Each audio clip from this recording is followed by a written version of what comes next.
Ladies and gentlemen, welcome back to the channel and welcome back to Modern Warfare 2. Season 6 is now upon us. I said I wanted to do more of an update video after I got more time with Season 6 and actually unlock the content, and here it is. Here's going to be that video, as well as a look forward to what's going to be coming out for Modern Warfare 2, as well as Modern Warfare 3, because it's going to be a very different season than what we've had previously, but at the same time, I think this is probably the best season we've had so far for Modern Warfare 2. I think the content is fantastic, the events that we have coming up sound incredible, and then of course all the Modern Warfare 3 stuff as well, so let's just go ahead and jump into it. Here we are playing on Coro Village, which was a map that I was not sold on when I first started playing it. First impressions are just that. It's the introduction that you have to the map itself, and when the community first started playing this map, it felt awful. But then, after a couple of days, people have kind of figured out the sightlines a little bit, the rush routes, the buildings, the layouts, and overall, I feel as though Coro Village feels a lot better than it did when it first came out. And then, of course, we also have La Casa, which is a fantastic map in my opinion. I really do enjoy it. When it comes to the two weapons that are here, like, holy hell, I don't know how I forgot about this, and maybe you guys did as well, so take this as a PSA.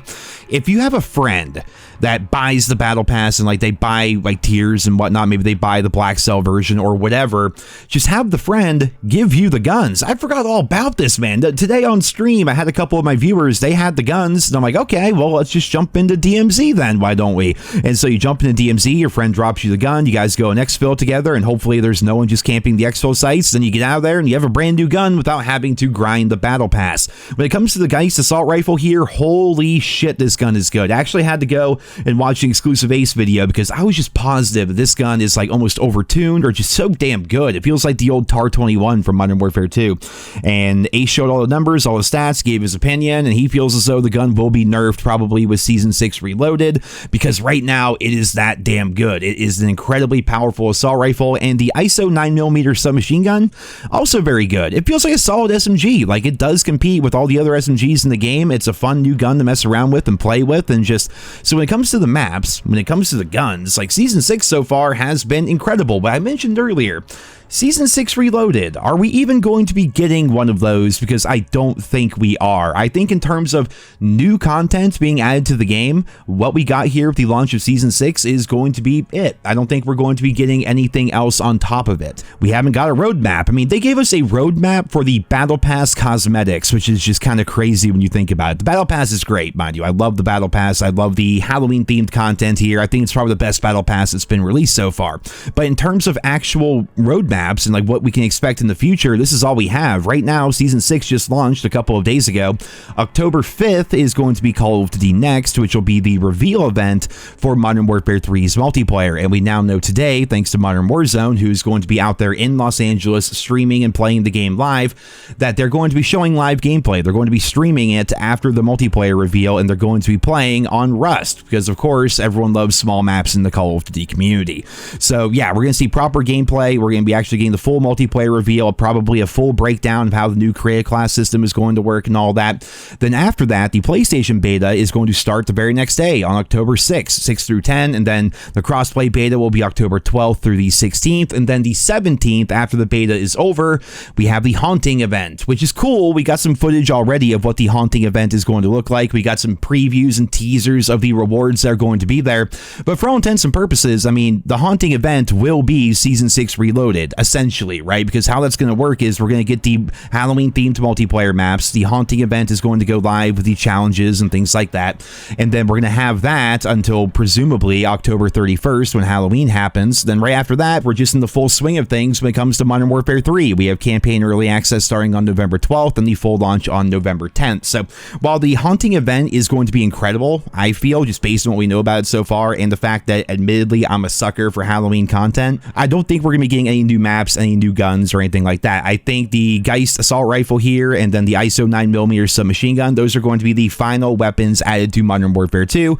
unless they have something else hidden that they just have not really revealed or mentioned so far. Maybe there's something in the game files I haven't heard about, but it seems like the Season 6 launch day content is going to be the end of the new content that is going to be added, which is an interesting way to go about things, because we have like 60 something days, 67, 68, something like that, between now and the launch of Modern Modern Warfare 3. So for some fans, that's not going to feel very good. I mean, having to go essentially 2 months without a new map or without a new gun is going to feel off-putting, but at the same time, we're at the end of the Modern Warfare 2 life cycle here. The Haunting event is going to be the farewell tour, essentially, for this game. And when it comes to these multiplayer maps, I think they're both pretty solid. Both weapons so far have been incredible as well, but I do worry that some fans out there are going to kind of feel let down with no proper Season 6 Reloaded, no extra multiplayer maps being thrown on top of this, no extra weapons coming out between now and November 10th. I think it's entirely possible that they may have a whole Reloaded up their sleeve, but just based on what they've revealed to us so far, it doesn't seem like that is going to be the case. And I do know that, like, at the end of the year, people stop caring as much about the current COD. That's the normal COD cycle. That's kind of how it goes. But going 45 days between the start of Season 6 and the launch of Modern Warfare 3 is going to feel a little bit off-putting for some people. I know I said 60 days earlier, but that's just because that's how long we have until the season's battle pass ends. Like, it's kind of weird, right? Season 6 is going to extend into the launch of Modern Warfare 3, and we do know that things are carrying over in terms of, you know, weapons and attachments and operators. So will the battle pass itself also carry over into Modern Warfare 3?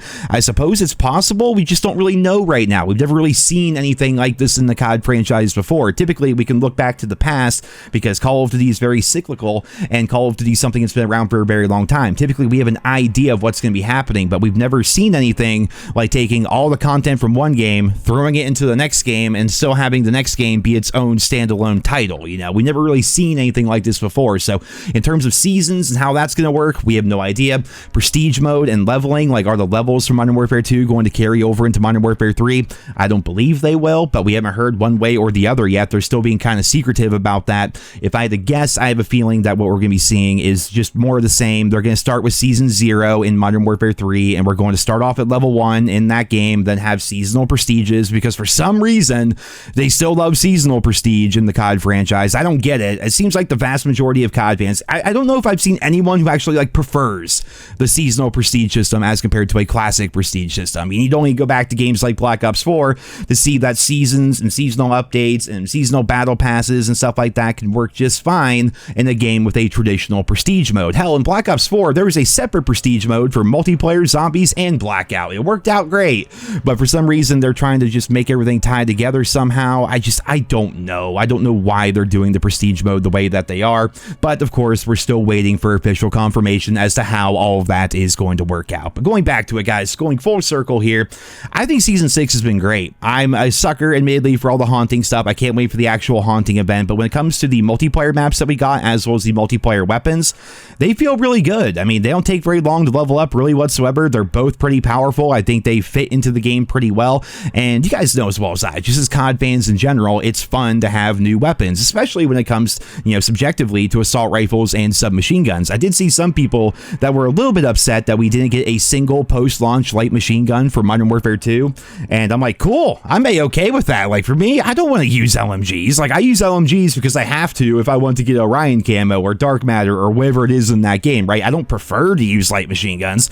Maybe some people do, but I feel as though they're going at this from the approach of, like, what do the vast majority of players want? And I'm sure they have the data to back it up, but I feel like the vast majority of people use assault rifles and submachine guns. That's why we got so many assault rifles and submachine guns post-launch here within Modern Warfare 2, and they've all been pretty fun to play with overall. Only a couple of them I'm not really a big fan of, but in general, with the time to kill in this game, you know, it doesn't really matter. Most guns can typically work out pretty well, and that is definitely true of the new Geist assault rifle, as well as the ISO 9mm submachine gun. Just overall, man, Season 6 has been a lot of fun for me personally, and tying into that, just 6 days from now, we're going to be getting the multiplayer reveal for Modern Warfare 3. That is going to be huge. Then the day after that, the Modern Warfare 3 beta starts. Like, we are 7 days away from the PlayStation beta for Modern Warfare 3. I'm gonna have to dust off the old PS5. I'll be right in there on day one. I'll be ready to play, and I'll be posting videos and doing reviews and all that fun stuff. Like, we have so much going on right now between Modern Warfare 2 and Modern Warfare 3, and the fact that they timed this so well, you know, having Season 6 launch and giving fans time to enjoy that, and then doing the reveal for Modern Warfare 3,